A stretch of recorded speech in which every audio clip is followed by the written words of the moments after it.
You're listening to Live Wild Radio, the part-time adventure podcast. Join us as we explore how outdoor adventures build mind, body, and spirit.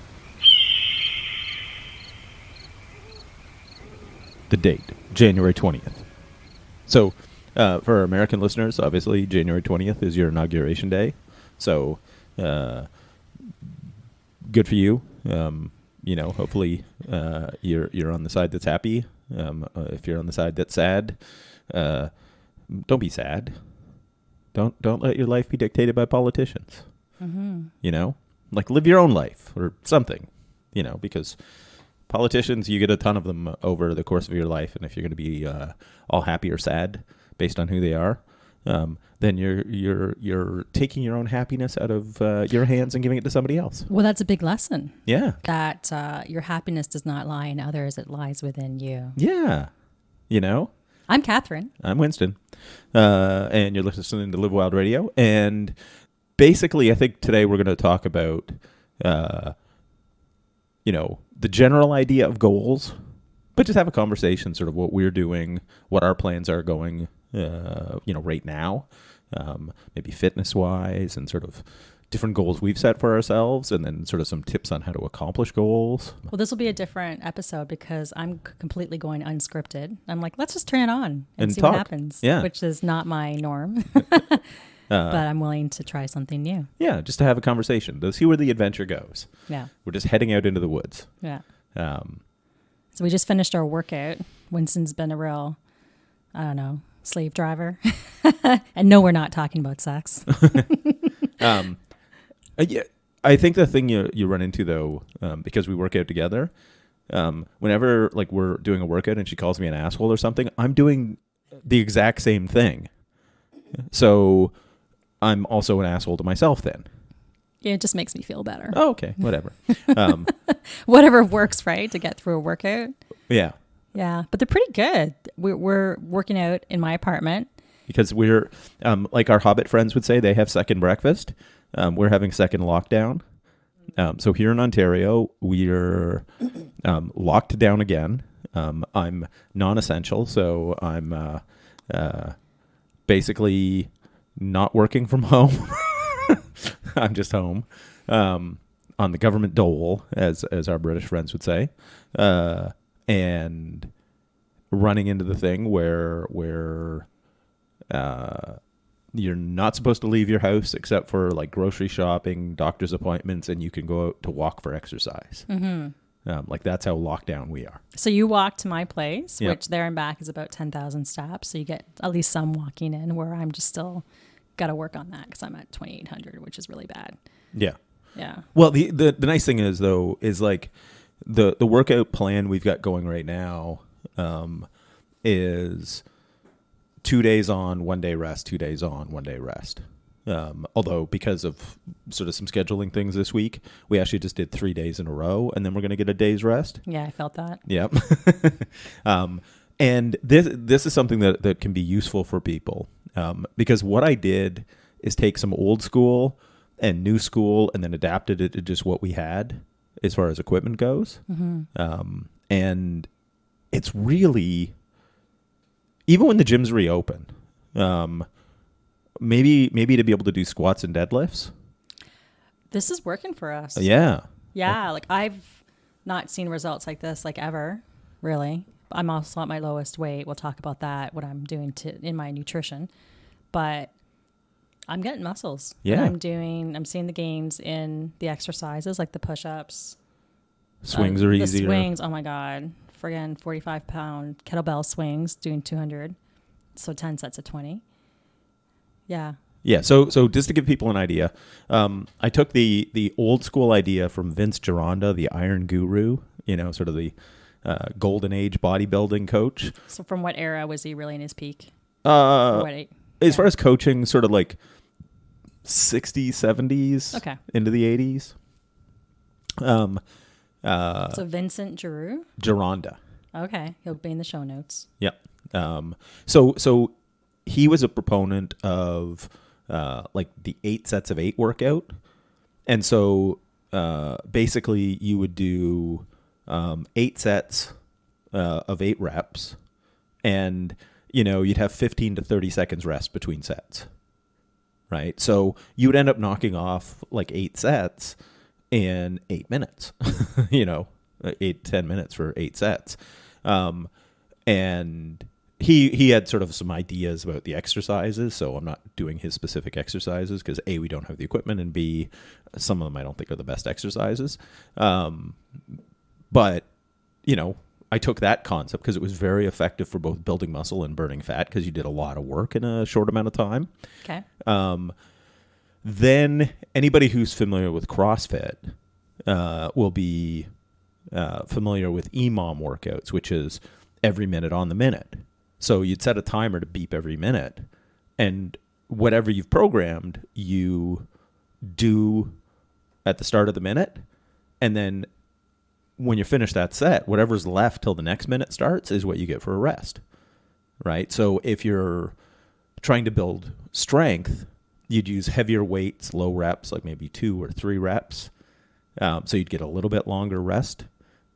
If you're, say, with something like we're doing with the kettlebell swings, we do 20 swings, which takes about 30 seconds because the swing is a quick exercise. Like each rep is pretty quick. It takes about 30 seconds, so you get 30 seconds rest.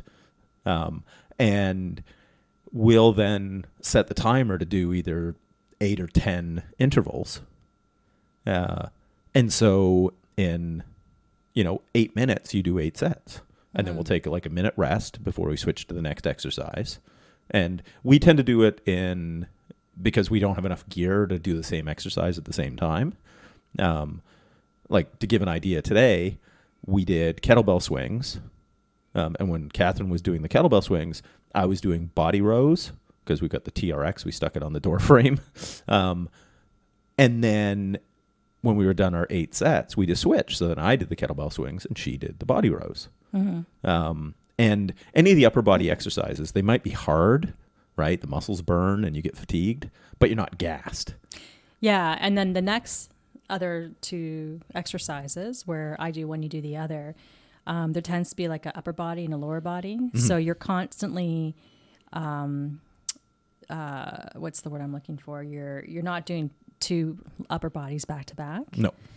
So you get, maybe about, I guess, the equivalent of almost, depending if you do 10 sets of 10, about 10 minutes of rest because you're doing another exercise, like lower body. So then you go back to upper body the next set or the next, what would you call that? Next session of maybe next exercise. Yeah. Like we alternate upper and lower body exercises. And the lower body, because the muscles are bigger, and we tend to do more reps because we don't have heavy weights, are also terribly taxing on the cardiovascular system.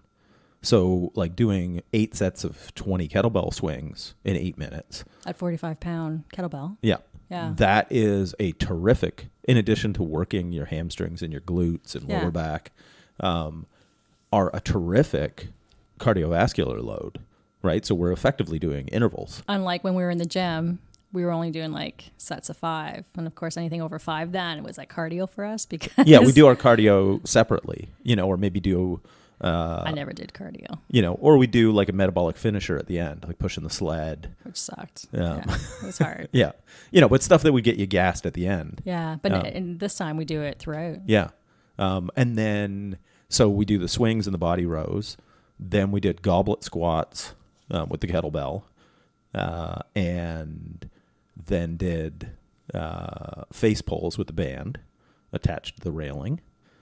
And then to finish off, we did bicep curls and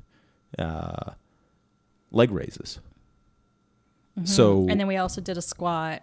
Well, that was a goblet squat. Oh, the goblet squat. You said that. Yeah. Okay. So basically, each of these we did for 8 minutes, like 8 sets each. So you run into the thing. It was 48 minutes of working with a minute between each exercise. So it ends up being a, call it like a 55-minute workout, including those rests, when we warm up beforehand. But you get like a fabulous workout. Yeah, because how many calories do you normally burn in these? I'm just checking mine right now. What's it?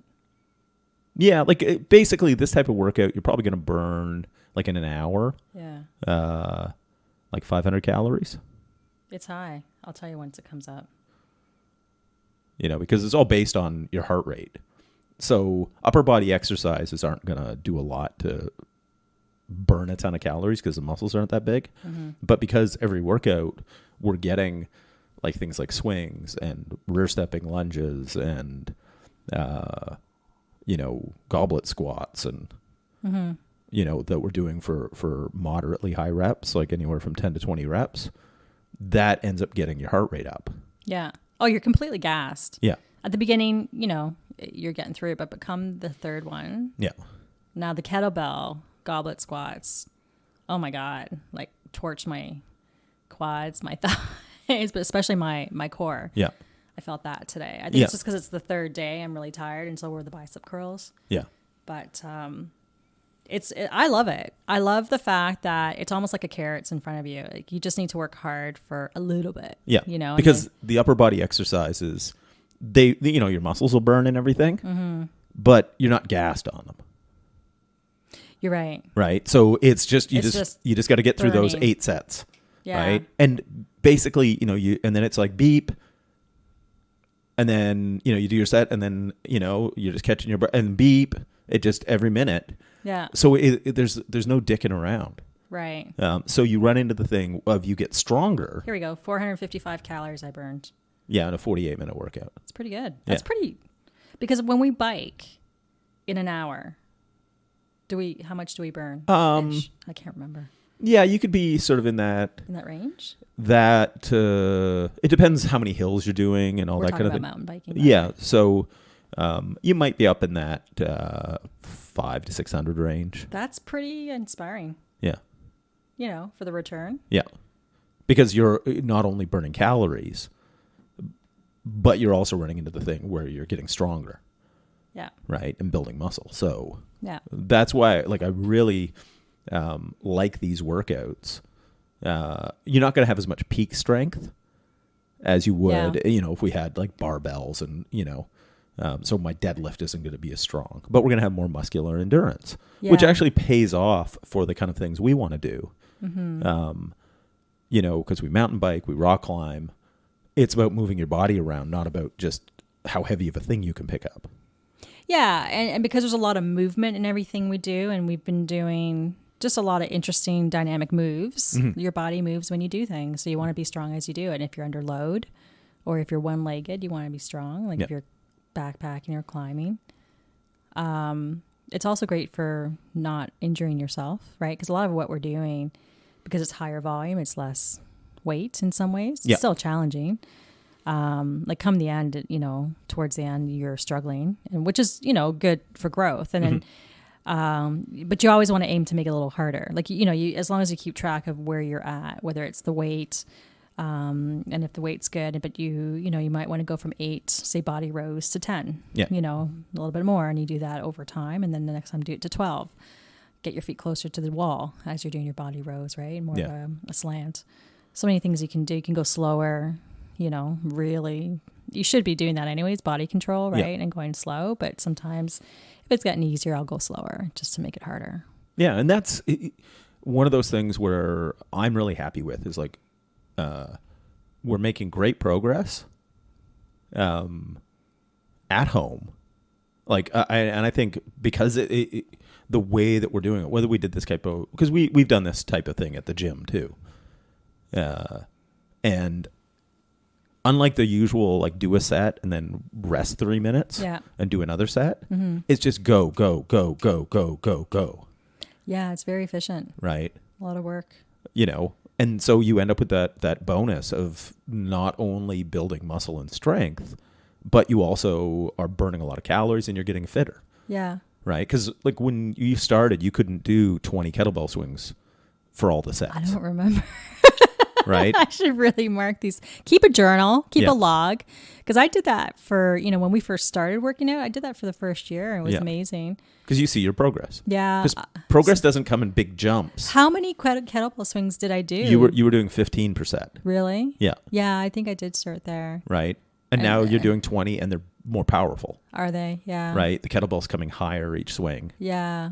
So now I'm focusing more on thrusting up with my heels, and now you're telling me to pretend you're spreading, like ripping the floor with your feet. Yeah.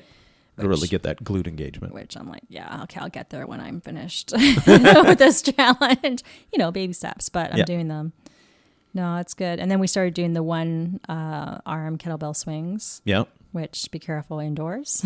You haven't dropped it yet? No, I haven't. I can't. This isn't my place. And then of course, sometimes you have little ones, trying to walk in front of you. When you're doing kettlebell swings. It's like what you see in Indiana Jones, when the ball swings across and he just makes it. It's like, what the?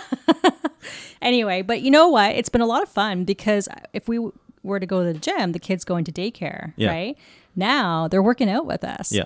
Little baby weights and they are learning and body they're loving control. it. Oh, and Hudson's really funny. Like he doesn't know how to, because he doesn't know body awareness and control. Like everything's all, no.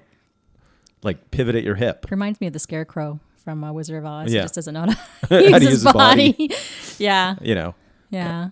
It's like, no, get your butt down. Keep everything straight. And it's like he's doing push-ups and they're like all sideways and everything. It's like, but I think it's one of those things where we're learning body awareness at this age versus like I would have killed to have coaching when I was his age. Yeah. Right? So by the time I started weight training, and I started weight training earlier than most people. I started at 12 because I discovered it was sort of one of those things. I was a fat kid that got beaten up all the time. So discovering like the weight room, it's a story of like so many guys. It was this thing that set you free, right? Because now it was something you were in control of. Yeah. But I didn't know what the fuck I was doing when I started. Yeah. Like I remember squatting down to a bench, like with a barbell. But because I didn't know how to squat properly, I would have like weight plates under my heels. Okay. Versus getting my feet just a little wider and driving back with my hips and, like all the things you do when you squat. Did you ever hurt yourself doing that kind of stuff? No, I only ever hurt myself squatting probably in my late 20s. And because this is the thing, like if you're doing any big barbell exercises, train hard, but don't train to failure. That's number one mistake, isn't it? Yeah. Because like with a squat, it was a case where the person spotting me, and I used to really be like every set to failure. Like I used to be crazy for that. Yeah. And then I learned. But it was a case of like pushing to failure with the squat, and my butt came up and the person didn't spot me properly. And, I just sort of went forward and I hurt my back. Right. So, it's one of those things where that's the only time I ever like got hurt squatting. Yeah. I hear that all the time though, is that people want to train to failure. They do it all the time. And so talk a bit about that, because I think that's interesting. You've taught me more about, a training program and what it looks like, and how sometimes when you were coaching somebody or it's very common, people who are being coached are often impatient. They want to like give her a right to go, but you actually want to start off, well, what's your goal? You're doing a triathlon, you're riding, what is it? And work backwards. Yeah. Because you have to, where you need to be. So work backwards, and you have to include your recovery weeks where you're still working out, but at a lower, intensity to recover. And that's where you get all your gains, which is a lot of fun. But talk a bit about that. Do people do it on a 4-week cycle, 5-week cycle? I'm sure there's so many different philosophies, but what do you like? What have you seen that's kind of... Well, I've basically done... It really depends on the person and their other stresses through life, right? Their training age, like how long they've been training, but also their actual chronological age. Okay. So, and this is why coaching is not a cookie cutter thing, right? Because you need to adapt it to the athlete. And that's one of the things that's kind of cool with a lot of the modern technologies, right? Things like, the Garmin watches or the Whoop bands or the Oura Ring, those types of things, is that they will actually start to give you some actual real metrics on how you're recovering. Because one of the biggest things that people run into is basically they have a program and then they're just following it like a robot, like it's a computer program, right? And not taking into account sort of the variations that happen. Like if you have a hard workout planned, but you're just fried already, you're not well recovered, all you're going to do is make yourself more tired rather than make progress. Right. So having something that tells you that you're well rested, that you're ready to train, I think is a great advancement for the average athlete, you know, because most people aren't, there's sort of two different things. Number one, most people aren't tuned into their body enough to be able to make a judgment call. Yeah. And number two, a lot of us, and I include myself in this, that are inherently lazy, right? So it's very easy to go, yeah, I'm not feeling it today. And then tomorrow, no, I'm not recovered. You know what I mean? Like, having something that gives you that objective, you know, measuring heart rate variability so that it shows that you're ready. So what percentage do you want to be at, or what's the metric you want to be at for, like, I have a Garmin. Yeah. What is this? A Garmin SE Phoenix? Like 5S. 5S. Or sorry, 6S. Sorry. 6S. That's what I have. Yeah. Cool watch. It tracks everything. Even when we're like backcountry snowshoeing in the Adirondacks and then my Garmin fails, maps on my watch. Anyway, sidebar. So it has what's called a body battery. And I'm actually doing pretty good today. And it, you know, told me for when I first had it how low my body battery was, and I probably should have been dead. Yep. And I would say it was about right. And I don't know if I should have been dead, but I certainly was tired and worn out. And so, you know, and I know every device is different. Yeah. But for mine, for example, how do I know I recovered? Am I at 70% of my body battery? Would you estimate? Yeah, I would say 70 and up means you can work out hard. Okay. You know, it's not as accurate of a tool that way as something that's measuring heart rate variability. Yeah. That watch will do it, but you need the separate chest strap. Yeah. To be able to do that. it. Because then you run into the thing where should have came with a chest strap for the amount of money I paid for this. Yeah, that's true. You know, $1,100 watch. Never have a watch more valuable than your hand. Hey, I think my hand's worth more than that. Go on. Well, so somebody chops your hand off to take your watch. Oh, I see. You can just undo it, honest. But yeah, like the what heart rate variability is not the what your heart rate is, right? Like how many beats per minute you're beating, but it measures the intervals between it. And basically it's kind of an interesting thing where the more even the intervals are between your heartbeats, the more fatigued you are. The more varied they are, the more recovered you are. That's sort of it roughly in a nutshell. But what a lot of the devices that measure heart rate variability will give you, it's almost like the traffic light system, you know, a red, yellow, green, right? So red, go back to bed. Yeah. Yellow, easy workout. Green, give her, motherfucker. And so interestingly here, I woke up this morning at a heart rate, you know, at a body battery of just under 50. Yeah. Very strange. It didn't go up from last night. Now, did you wear it to bed? I did. Oh, okay. And then that was early in the wee hour. So at 8 a.m., it was at maybe 58%, something like that. Then it dropped to just under 50. And then it went from maybe 10 o'clock to 4 o'clock, from just under 50 to then something like 80. Like it climbed as I'm sitting there working. But you're not doing any work. I am working. Well, no, you're not physically working. Okay, well, let's just get this straight there. I was working. You know, I was in a very important. Sorry, what we define as work. Yeah. You did your job. I thought you were like trying to make a comment. Anyway. No, but more teasing. like from a physical. No, absolutely. Output standpoint. But so here's something interesting. I have my stress markers on, right? So obviously, when it was tanking from 8 to 10, I was apparently stressed out because my stress is high. And that I would say that's just emotional stress. I don't know where I wasn't doing anything. Yeah. And then as I was just sitting there, or not stressed, maybe it was, distracted, done talking, having meetings, just doing my thing. it started to climb, and then it started to come down again when stress. So actually, I'm seeing a correlation here. Now, I guess stress could mean, I'd have to see I should really know how they define it, Yeah. but I'm going to assume it's both emotional, whatever.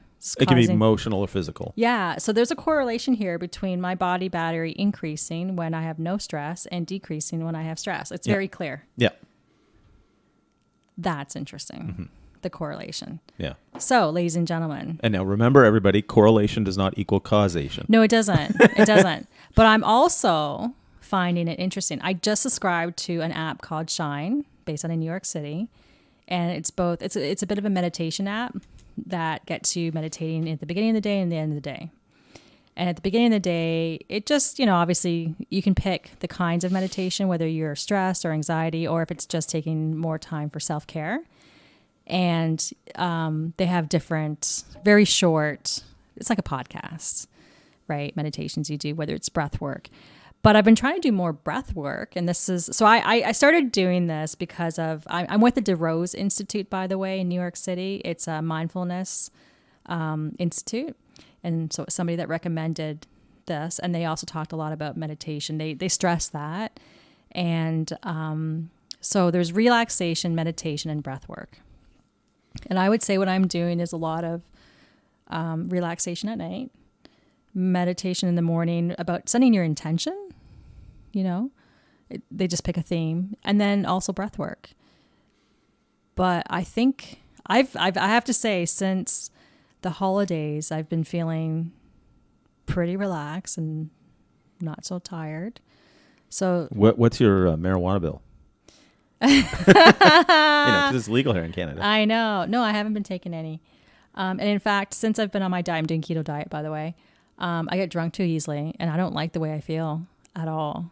So I actually just sip my wine if I have it. And I don't, like that one time you bought me a drink, and as much as it was tasty, I'm like, I can't drink this. Like, I don't like that feeling. I don't feel good. I feel dizzy and, So, yeah. So I just thought that was kind of neat. The correlation between stress and your recovery. I didn't know that. Did you know that before? Yeah. But I sort of work in this field. Maybe you told me I wasn't listening. Yeah. but it's the thing. I can only take so much, Winston. Yeah, I talk too much. So Catherine, like, how would you describe like the changes you've noticed as far as the workouts go? Yeah. So I guess it's been about a month? Maybe more than that. No, because we started them before Christmas. Did we? Yeah. Yeah. Like so early December. Changes. Tight upper body. Like, I'm getting more bulging delts. Like, I've never seen them this big before. I can see the shape. Like, they're really big. They're probably my biggest feature on my upper body, or my delts. And then hardly any fat on them. It's getting very difficult to pinch the skin, like the way I used to before. So nice shape on the biceps. So it's my arms and my shoulders. And of course, you can't see your upper back. I can't. You've showed me some pictures, so it's getting defined. But that's also the combination of increasing, muscle, but also losing fat. Yeah. I've probably lost 5 pounds maybe since Christmas. Yeah, maybe something like that. But I'm also feeling it like in my butt. I mean, you're liking my butt. You're saying it's pretty firm. Whereas, like, we should have done like a video of like, let's hit Catherine's butt and see it all jiggle, and then a few months later, that would have been funny. Yeah, it is smaller. Yeah, it's definitely smaller. It's just firmer. I mean, at times, like, I guess when you're lying down and you can really, especially when you're stretching, like, I feel very strong in my hips. My abs, I'm starting to get abs, like little lines. Like, I still have fat there, but they're there. Like, you can start to see maybe at 2 p.m. in the afternoon when the sun hits. The light's just right. No, but I do see that. Well, and your stomach's a lot flatter too. It is. And I've been doing keto. So for perspective, since I think it's been 3 or 4 months now. So the exercise has been a difference for sure. I feel good. I feel light. I feel agile. Yeah. And then there's the performance, like the push-ups. Really happy about the push-ups. Now I do use, what's that called? Slingshot. The slingshot. Yeah, from Mark Bell. a couple reasons. And when I first started working out with you on this program, it was the first time I started doing push-ups again since I broke my elbow, really. Yeah. So I was starting with that for that reason, just because sometimes it will tweak, but for the most part it hasn't. So I've been really careful, really, extending my shoulder blades back or pivoting them back and leaning forward. And at first it was really difficult with my knee, interestingly enough, in a push-up to bring my feet together and squeeze your butt and obviously your thighs, because my knee was starting to like tweak as well, like twinge. It was very unstable. So eventually that just went away. So now when I do a push-up, my feet are together, super tight as much as you can. Shoulders back, which makes it harder. Hands pivoted out a little bit. And now my bangs are touching the floor. And I'm doing sets of 5 or 6. Yeah, for like 8 sets. So this is really good form. Yeah. And I can probably up it to, I think I'm doing 6. I can probably up it to 7 now. So that's good. So that's what I'll do next time. And I expect to go up probably for push-ups every week or every week and a half. Yeah. Something like that. As in going up one more rep. Yeah. So that's where I've noticed that. The kettlebell swings, the leg raises are better, for abs. And that was different for us. We haven't been doing really any targeted ab work. Yeah. Whether it be the obliques or the lower pelvis. And even the goblet squat, that is a real motherfucker. Trying to keep that straight. That, I really don't feel that so much in my butt. Maybe I don't go low enough, but I get enough of a workout in my core that I feel like that's what the exercise is targeting. It's not, anything else. It feels harder than it was at the gym. Maybe it's because it's a goblet. Yeah. What, and it's compared to like barbell squats? I think so. Yeah, like barbell squats, you can do more weight, but it's because a goblet squat, you're holding the weight in front of your chest. It's like a front squat, so your core really has to brace to keep you from folding forward. Yeah. Right, because the weights, you're anterior loaded or front loaded. Yeah. So they really are a great core exercise as well. And you don't want to drop it. Yeah. Whereas a barbell is easier. Like you feel like you've got it. Because it's on your shoulders. Oh, I'm sorry. I'm talking about with the dumbbell. Oh, doing the goblet squats. Yeah. Yeah. The dumbbell squats feel easier than a goblet squat.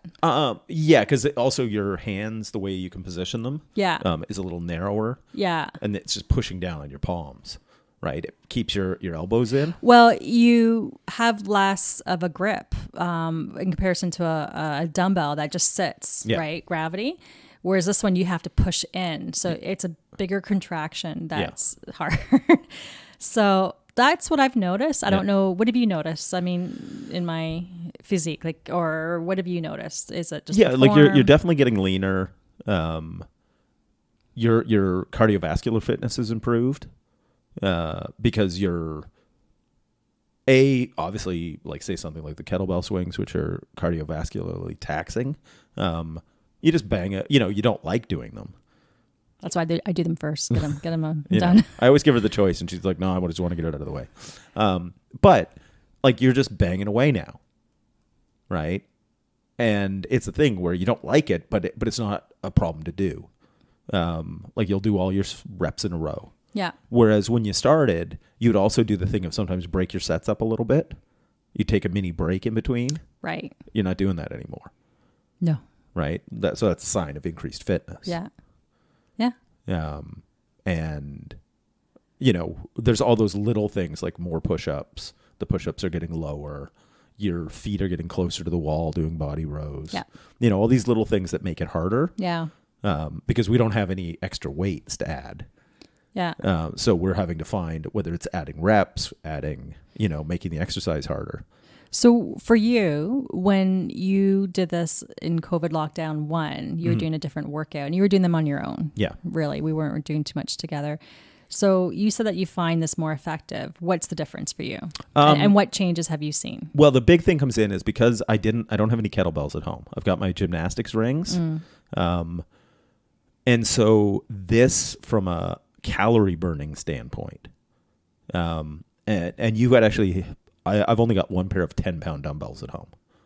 So we should let everybody know, what do we have for dumbbells? So we have basically a 5 pound. This is just for warm up. Yeah. So 5 rotation. up to 20. Yeah.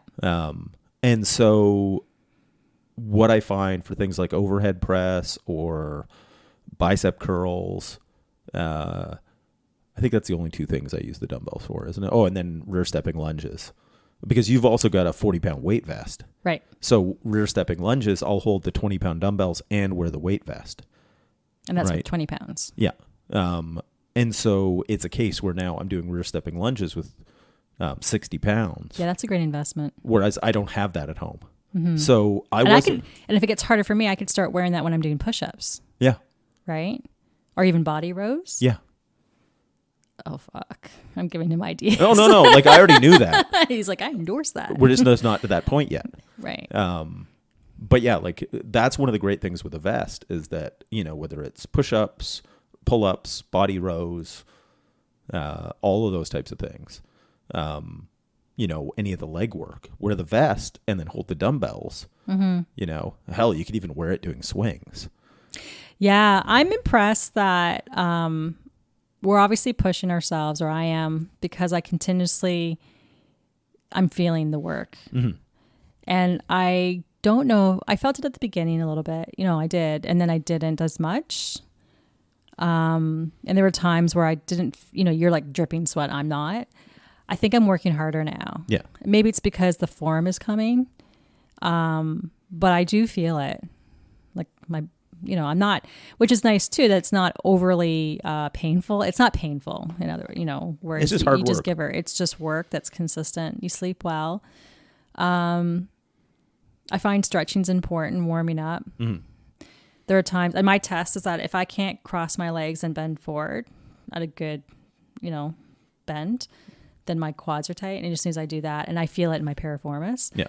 But for some reason, as soon as I stretch my quads, I go back, and the stretch or the pain in my hips is gone. Yeah.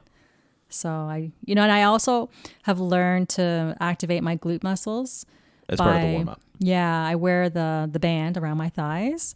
I lie down on my side, and I'm doing leg raises with my knees bent, where I can't see my knee, and I'm bringing it up in the air, and I'm doing I pulse like 10 times, and I do 8 of those, whatever, on each side, and then do some glute bridges with the band, and that will hopefully wake up the muscles. Yeah. So that I'm in good form to do what I have to do. Yeah. And anytime you get the glutes firing, then because basically, and this is sort of one of the issues that so many people run into, is your glutes and your upper back muscles, like your lats, because we don't see them. A lot of people have a hard time engaging them.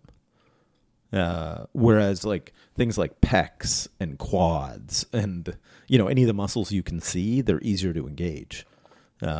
So doing exercises in your warm-up, like movements in your warm-up that activate those muscles, that get them firing, then when you're doing the bigger exercises, they're basically operating efficiently. So that was an epiphany to me a couple of years ago, where he had me do 10 sets of 10 at maybe 70% of my max effort. Yeah, I think it was 60, but whatever. Or 60. Yeah. And at first you're like, and because back then we only did max 5 reps or 6. Yeah. This is what that workout's called German volume training. German volume training? Yeah. So I learned that out of that kind of workout, number one, there's a true thing that you do need, like warming up truly wakes up your muscles. Mm-hmm. It's not just preventing them from stretching or, tearing, when you just dive right in, but it truly gets things going, and there's muscle activation, maybe muscle memory, working the way it should in that movement, right? Yeah, the whole neurological, everything firing in the right order. Yeah.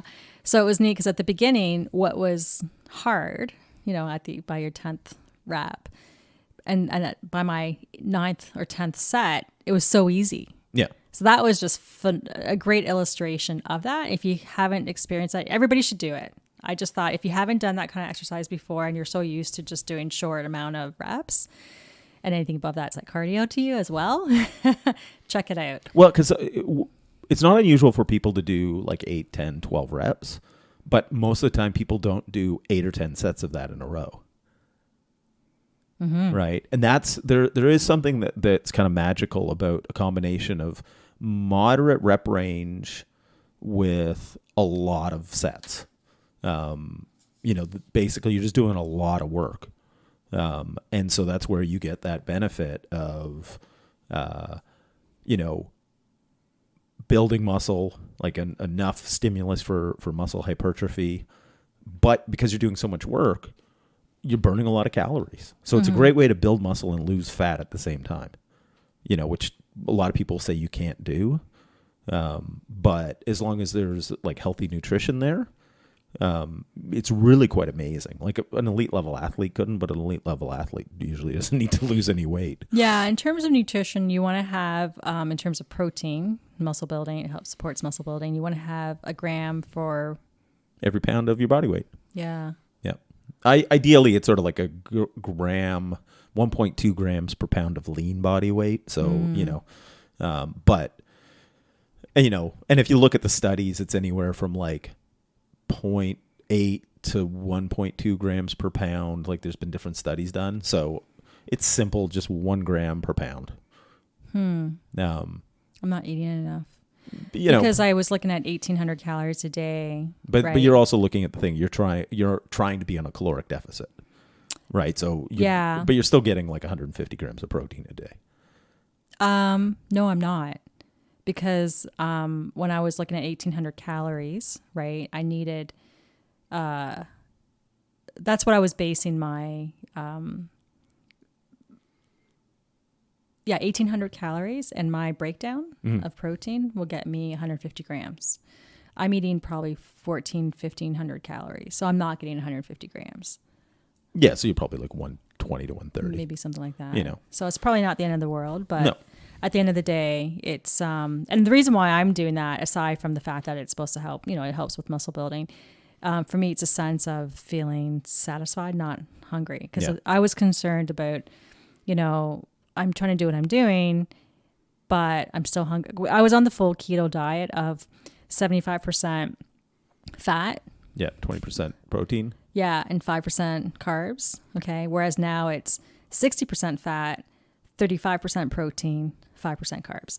So I found when I was on the full keto, strict diet, high fat, I was hungry. I was eating other foods, which I still lost weight, but at the end of the day, it's... almonds. I was eating a lot of almonds, which I don't buy them anymore. Because it's one of those things. It's very easy to put, a few hundred calories in a couple handfuls of almonds. Absolutely. Right. And because what's the big reason you're doing the keto diet? I want to lose weight and inflammation. You want me to see? Obviously. Okay. All right. So, yes. Inflammation. I was feeling shitty in my joints. I've got, for people who don't know, a lot of injuries or issues with my knees. Stage 4 osteoarthritis in my right, stage 2 in my left, plus a host of other shit like torn meniscus that I've dealt with in the past, had surgeries for. Like, it's not good. So I'm 40, gonna be 46, and I'm trying to delay as long as possible my knee replacements. So I've already done. What did I do? I did stem cell. Yeah. Which was interesting. But I found the keto diet to also be helpful in reducing inflammation.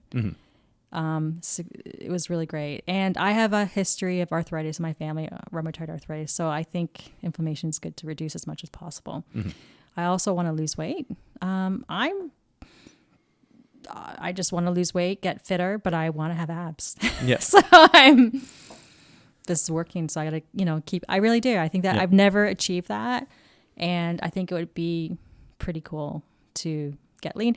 And, I obviously when you're lighter, you can just move around, you can backpack, you can do the things. And if time and age is difficult, on your body, then if you take some weight off, then moving's easier. But it's also great for stress, just stress reduction. And, especially this year, right? I turned into a spaz, and anyway, but I really love the cycling, and my goal is to. I've only done it last year, road cycling, mainly more mountain biking, but I'm pretty jazzed about getting into bike packing. So we pack our camping gear on the bikes, and go. And I really love the mountain biking more than road cycling because you're up and down. So the idea of, I have a problem with my seat on my road bike, or it's a hybrid. Women's and bikes don't always work. So I got to fix that seat. But I just like the up and down. I always feel better, and it's just a lot of fun. Yeah, but mountain biking feels like playing. It does, if you feel like a kid. Whereas road cycling, it can be fun, but it's work. It's just exercise. It's more like running. Yeah. Whereas, with mountain biking, like I ride harder because it's just I don't want to walk up the hill. So you give it 100%. It's a lot of intervals. Yeah. Which I actually work better. I'm more motivated to do intervals than I am just long and hard. Yeah. And so, and I think you'll run into the thing where it'll take a little bit of adaptation, but like the keto diet and then activities like cycling, backpacking, you'll have the energy, right? Because your body's using fat as a fuel source. Your top end, because basically super hard efforts use carbohydrates in the muscles. Yeah. So it is going to be an experiment. So what I learned this time around, warning, when you do the keto diet, you need to get your electrolytes and your supplements locked in, mainly your electrolytes, because keto flu, it's when you feel foggy. And I actually got into a car accident in a parking lot because I was like, what? It's almost like a drunk feeling, like you're really out to lunch. And of course we were rock climbing, so it's like stuff carbs down my throat, because I'm like, I'm kind of foggy. It's like, how do I tie my rope on and put on this blade device? Yeah, but you haven't seemed to run into that this time around. I have not. I was on top of it. So what I did differently that I recommend is, rather than just eating keto foods, because that's what I did, you can eat too many calories or you just don't get the right supplements. I followed a menu and I did it for a month.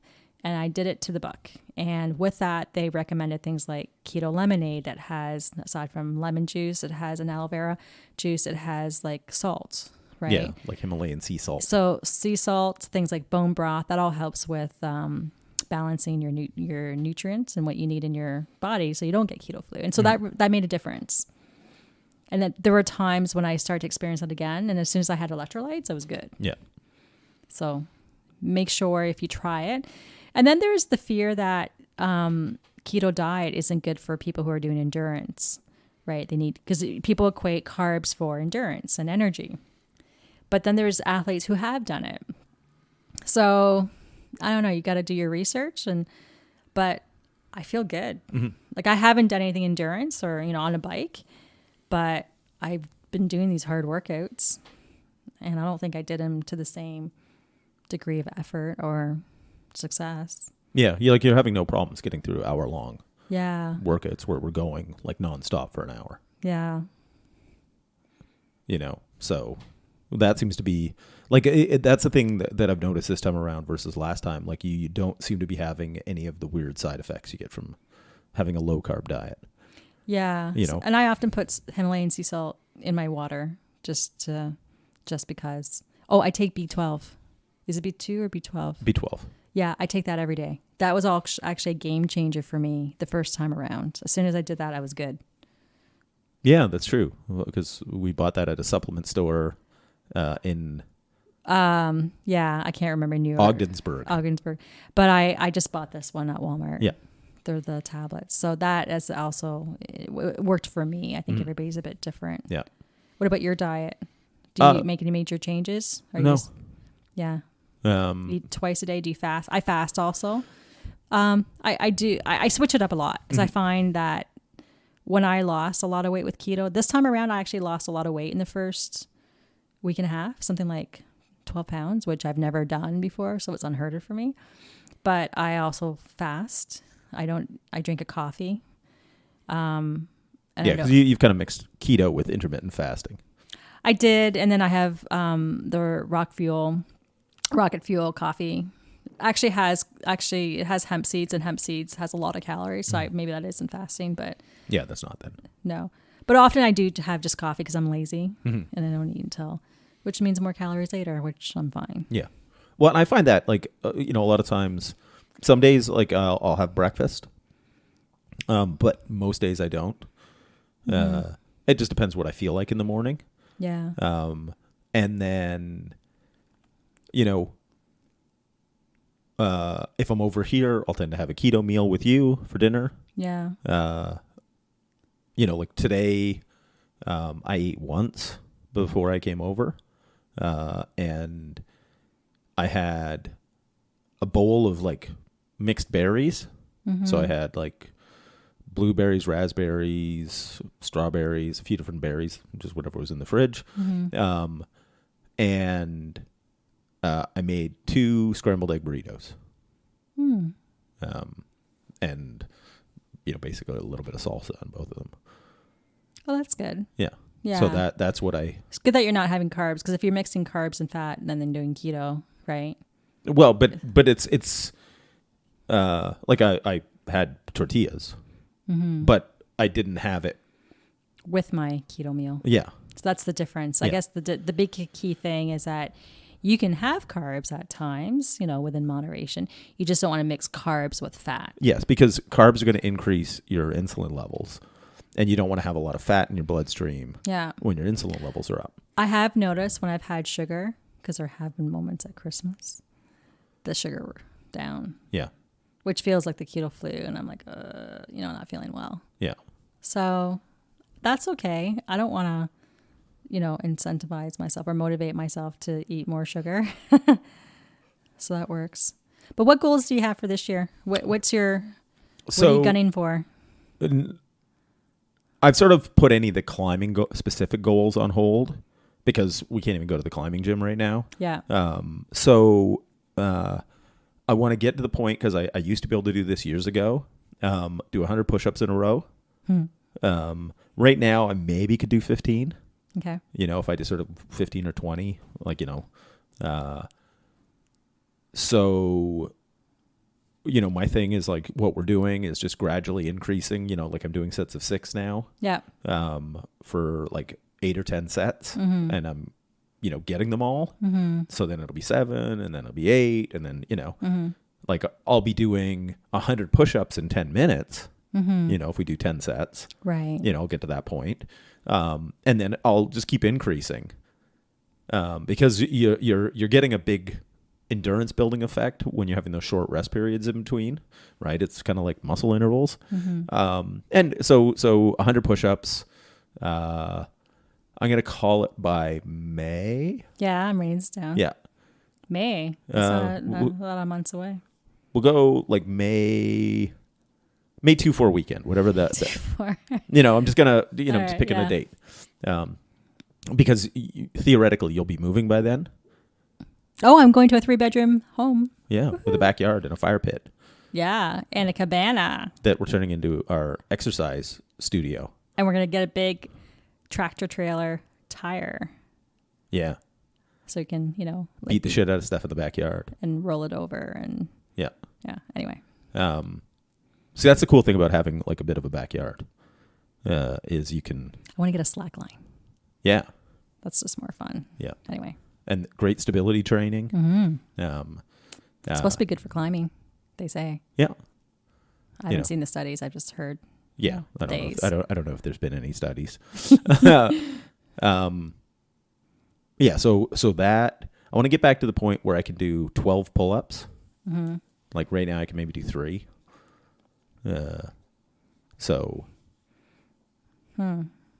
Because like during first lockdown, I got up to 6.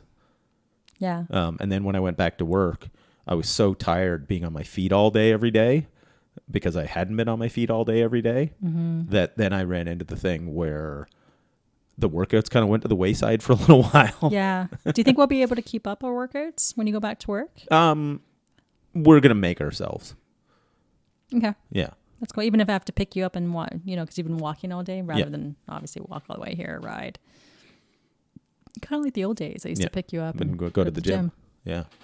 In your new car. I got a new car. I think I said that last time. Yeah. Yeah. Basically, it's all a season of news for you. I know. I don't want any more expensive news though. Yeah. Yeah, so I think those two, the 12 pull-ups Okay. and 100 push-ups. Yeah. And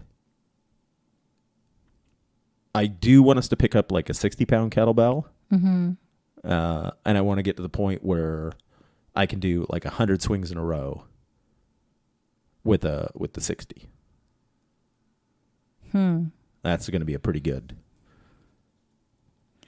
Yeah. I think for me, I'm just going to focus on weight loss as one metric. Mm-hmm. By May 2-4, another 10 pounds maybe. I don't know. I feel like there's this mental block in me because I've never been. So I'm 189 right now. Woohoo! I made the 189. Mm-hmm. And I know that's a high number for a lot of people. I get it, right? But for me, going from 230 to 189, kids, look what they do to you. Yeah, I haven't been 189 in a long time. Mm-hmm. So for me to go to the 170s would be a big deal. I haven't done that since I was like 19. See, it's totally doable. It's totally doable. Because really, between now and May. Because it's 4 months. Yeah, and quite honestly, I should lose more, but I'm not in a hurry. If I can, because you know how like you go gung ho and then you don't, and then you fall off the bandwagon, and then you fall, and then you're discouraged. Yeah, I'm patient right now. Yeah, it's lifestyle. Yeah, you know what the big changers too is I hated cooking before. I really did, and now that my menu planning and my cooking, now everything's structured because I have a goal to achieve, and it's all serving a purpose, and the purpose is to help me lose weight, and the menu and the recipes are delicious. So because it's all working towards something, I don't mind putting in the effort. Mm-hmm. And then now it's more enjoyable. It's actually relaxing for me. And working from home, like, you're not rushing the commute time that you would normally go to work. You can spend time getting things ready, prepped. You can turn on the oven, turn on the crock pot, whatever, at lunch. Yeah. So when we're talking about goals, one of the important things is, and like, don't have vague goals. Like, have concrete goals, right? Like, I want to do this number of something by this date, or like basically coming as like a cycling and triathlon coach, for many, many years. It's that whole thing of like anybody who wants to make progress, get people to sign up for an event. Right. And it's like, okay, you're going to do a short course triathlon, right? We sort of work out what would be a reasonable goal, because any of your goals should be attainable. For sure. Right. What is a reasonable, time to finish, right? And then we know the date you need to have it ready for, like the fitness ready. So then we just work it backwards. Yeah. Yeah, I don't have, and I'm not there, like as far as a specific objective. I think it's kind of simple for me. I just want to be lighter and stronger. Mm-hmm. So for me, it really is a number. I should have a number. I actually did say 170 in the past. Yeah. I'd be pretty goddamn happy to get to that point. That would be a big whole like new era for me. So I'm going to say 170 is what I'm gunning towards, and it's going to take some time, and I'm willing to put it in because I'm really enjoying the process. Like the cooking, I find it relaxing. And the workouts are fun. Yeah. And right now I'm really enjoying, I look forward to it. I don't know if I always look forward to the workouts. I do look forward to cooking. That's a big deal. It's a big shift. So, but I really love, you got to find something that you love. And I love the mountain biking, and I'm excited about the bike touring or packing that we can do. And we're talking about, because we can't travel, why the fuck not? Wouldn't you go to Lake Superior? For us, it's like probably a day's drive to get up there, but I wouldn't go there any other time because I would take that same amount of driving distance and go elsewhere. Yeah, because tour the whole circuit of climbing places in the U.S. Yeah, because Eastern Seaboard. Yeah, because that's the thing. It's like if we were able to cross the border, we could go to the Red River Gorge and go to the T-Wall in Tennessee, and go Yeah. to the gunks and like there's So all these. I imagine some good climbing in near Lake Superior. There might be some good granite. Yeah, like Sleeping Giant and So that's what we're going to do. We're going to drive up. We're going to take our bikes, go climbing, just Winston and I for maybe 10 days. Or Val de Vide in Quebec. But I wouldn't mind going there with the kids too. We have to figure that out. But anyway, so I just want to be in really good fitness because I want to be faster on my bike. I think I was at the most doing how many kilometers an hour? At the most, maybe 22. But that was On the riding your road. mountain bike on the road. Or even my hybrid. Yeah. But either way, neither are particularly aerodynamic positions. No, but I want to go faster. And I've already noticed it on my bike. So I've got a trainer, a very expensive trainer that is a bit of a, what do you call this? A clothes rack right now. Right now it is, yeah. Yeah. It's where I hang my jacket when I come in. Hey, I did use it the other day. Good girl. Actually, I used it yesterday. There was a webinar. They couldn't see me. It wasn't good for taking notes. But anyway, I tried. Yeah. But yeah, like it's one of these things of just trying to figure out, the different techniques that work for you, right? Like if you can enjoy the process, Yes. that's a great, because that's the thing that makes it a lifestyle. So my goal was to make it a habit. See, I Yeah. forgot my goals and I'm remembering them again. It was actually very important to bring exercise back into my life and good nutrition and sleep. Just so I could be a happier person. Yeah. And I am happier. Well, because you have your magic bed now. I do. Okay, thermopedic beds. I got laughed at. People saying I'm officially have turned into an elderly or old person. I'm like, angles, baby, angles, because it adjusts. Yeah. I'll just stop there. Yeah. But they should market it that way. Yeah. I'm just saying. You don't have to go to one of those adult stores and get the weird pillows or nothing. The bed just burp, burp. So Anyway. it's being creative. Yeah. And that the zero gravity position on it too is great for recovery. Like with your feet elevated. Yes. And as a side note, it also turns into like almost like a sofa. giant couch. So when we're going to move into the new place, I want to have like a big screen TV on the wall. So we have a second room and actually it's where I teach, I read with my kids and they do homework and yeah. Yeah. So yeah, that's the thing. It's like figure out what works for you as far as what you want to accomplish. Because your goals could be, things like having a more fulfilling life. Right? Not just any fitness goals. Like that's kind of what we're focused on right now. Yeah. And I think everybody benefits from being in better shape, right? You benefit physically. You benefit as far as your mental health goes. Like I've never known a case where being in better shape made your life worse. I guess you could be in so good a shape that like you're getting hit all the time. Maybe that's a problem. Or but you're spending too much time at the gym, like hours. but that just means you don't know how to work out. That's true. That's why I like these workouts. Because we've done a few workouts, in the last month where because we didn't do the minute break in between. Yeah. We just switched. We got 60 sets done in 60 minutes. So I was just looking we did a Trek Tip Tuesday called the 10 Training Commandments. Rule number 1, something is better than nothing. Yep. So it's always better to do something than nothing. Rule 2, you get good at what you do. Oh, here's the music. Sorry, hang on. Rule number 3, a little more is often better. You grow when you rest is number 4. Can't do everything, so pick what's important now. You can't run a race car on cheap gas. Do what you suck at. Train with people who are better than you. Lift heavy, walk a lot, sprint a little, and stay limber. And the fitter or older you are, the longer you have to, I think, warm up. Yep. It just flew. Anyway. Fitter you are, or the older you are, the longer it takes to warm up. Got it. And this is one of the things. If you're fat and out of shape, because you're not capable of doing much, going from resting to working isn't very far. Yeah. But if you're an elite level athlete, your resting is way down here, right? And then your working is way up there, so it takes longer to warm the car up, so to speak, the engine. Yeah.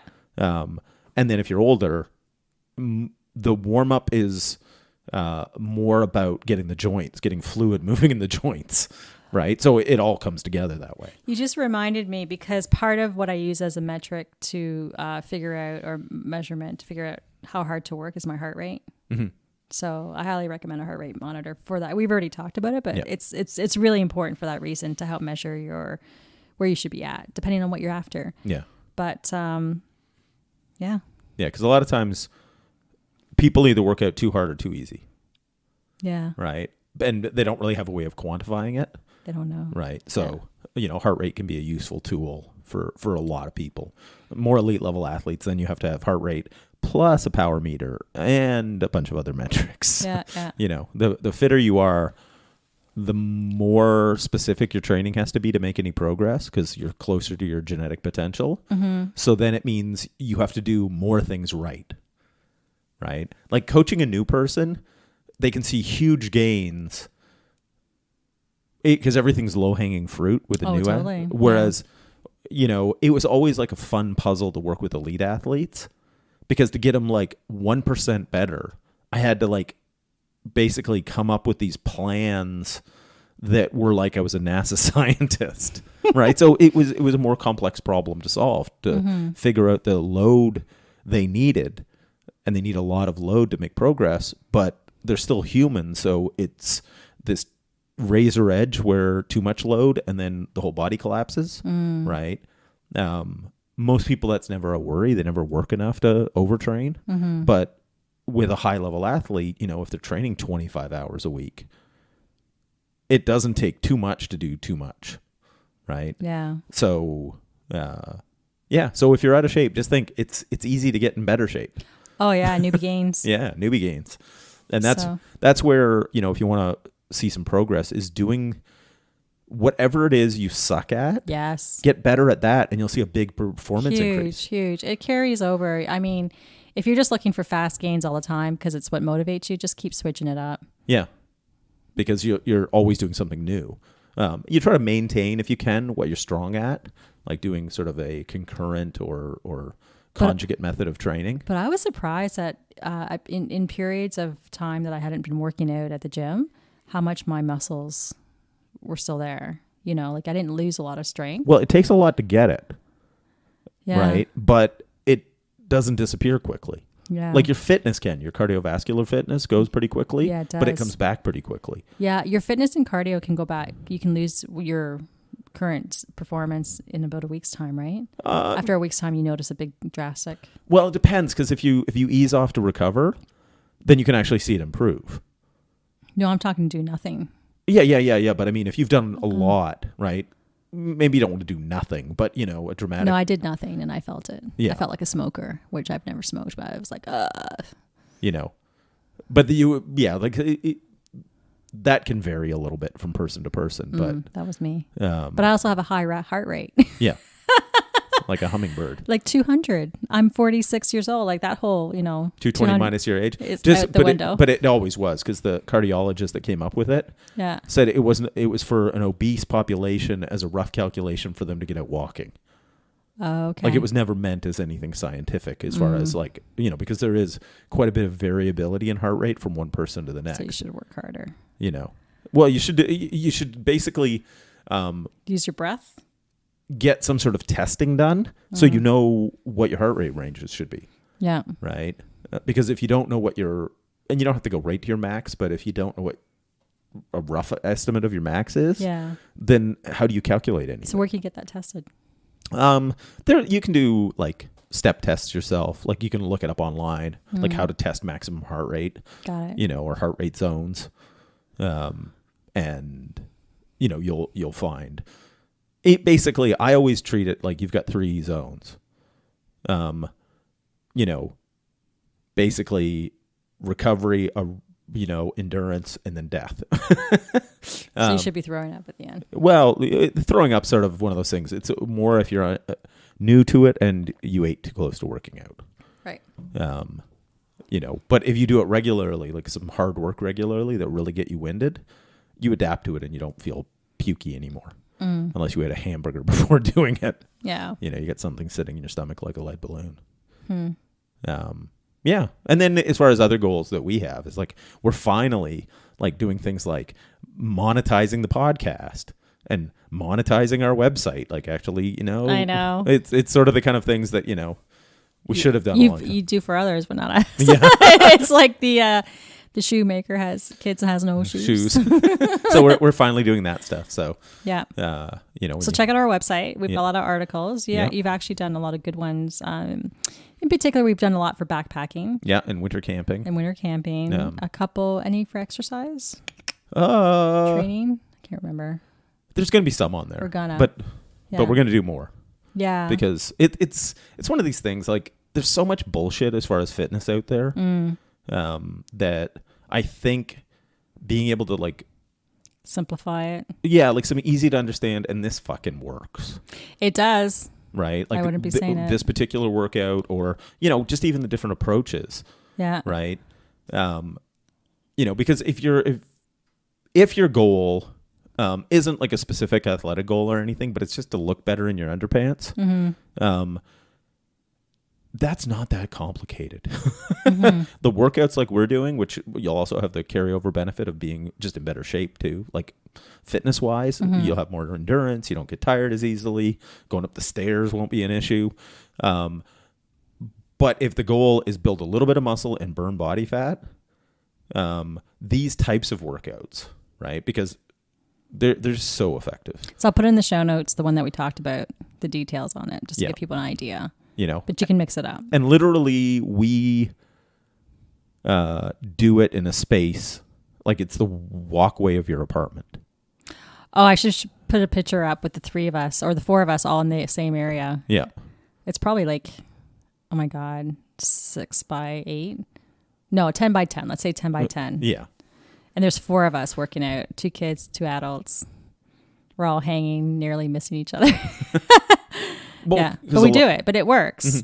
And you just do, and you open up the windows. Yeah, because otherwise airflow. Yeah. Yeah. So if we can do it. Yeah. Anybody can. Yeah. All right. So until next time, I'm Winston. I'm Catherine. Remember to work hard. Play dirty. We got it right. I know. That's awesome. I'm not, no brain fog. Yeah. The ketos.